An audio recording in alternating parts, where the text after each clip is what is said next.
What's up? It's your boy Carcino, and let's talk about it real fast. The disrespect for Senator John MCcain, who is dying from brain cancer, is the most shockingest things I've ever heard or seen in politics. You had a general who said that McCain cracked under torture from Fox and got him barred from coming back on the show, which was truly the right decision, but people let their political ties lose their mind when it comes to moral morality. These are the same people that voted for John MCcain when he went against Barack Obama. Now that Trump is president, John MCcain can be talked about in such a manner because he didn't agree with Donald Trump. And then Kelly Sandler comes out and made an awful comment about John MCcain. He's dying anyway. As just horrific for somebody that worked from the White House to put that kind of pressure on everyone else. This type of political debasement is incredible. I mean, just think about it. Trump has said nasty things about McCain too. It may worry that showing her the door would set a troubling precedent for a president, and when I mean precedent, for a president who may one day cross a very similar line. There's no end in sight for this type of political backlashing and attacking, and we have accepted trolling from the President of the United States.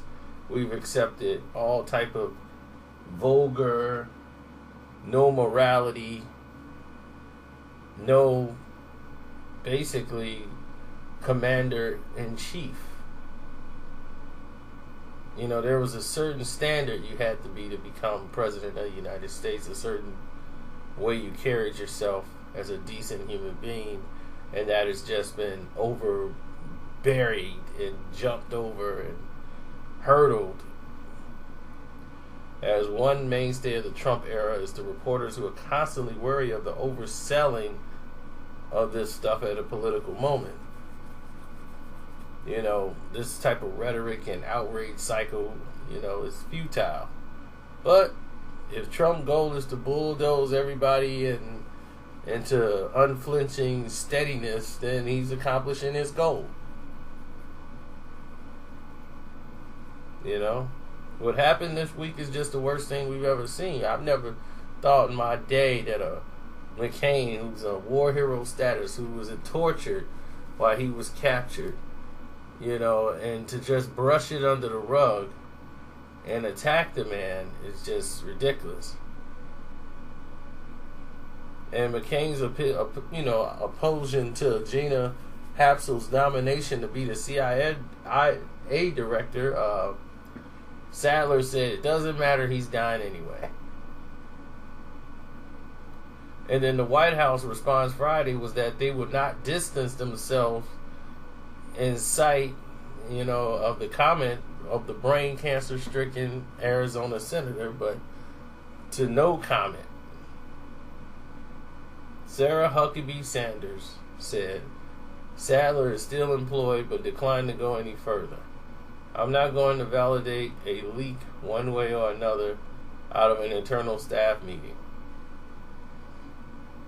So what they're saying is they're not going to confirm nor deny it, which means that it happened and they got to deal with it in-house because somebody spoke out of turn, because they probably couldn't believe of what they heard.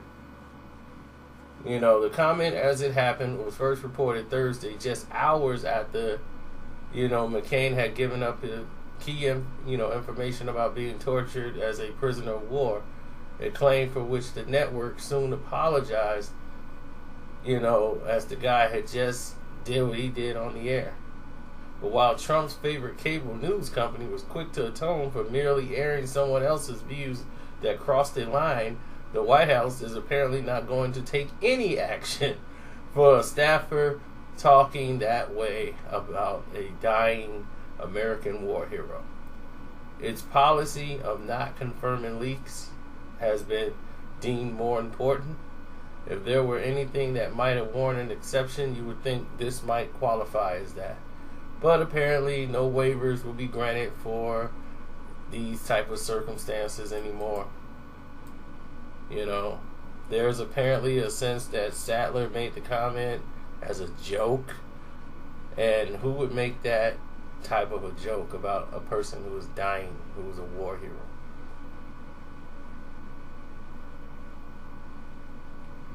And whoever heard it clearly thought it was bad enough to leak it to the journalists and air it out publicly.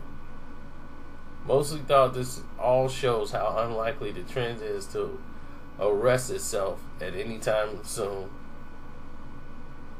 Trump is demanding it holds the line against the media outrage cycle. But importantly, no one is holding Sattler's comments, holding her responsible for the words that are coming out of her mouth. And that's more extreme than anything I've ever seen so far in this presidential turn right now. This is just really appalling. That a war hero who has captured a POW can be berated and the White House do nothing about it. And they know of it. Nothing's going to be done. Wow. If this happened in the Obama administration, there would be a protest on his lawn to have Obama removed. I'm just saying, where are all the proud soldiers? Where are their protests? Where's their outcry?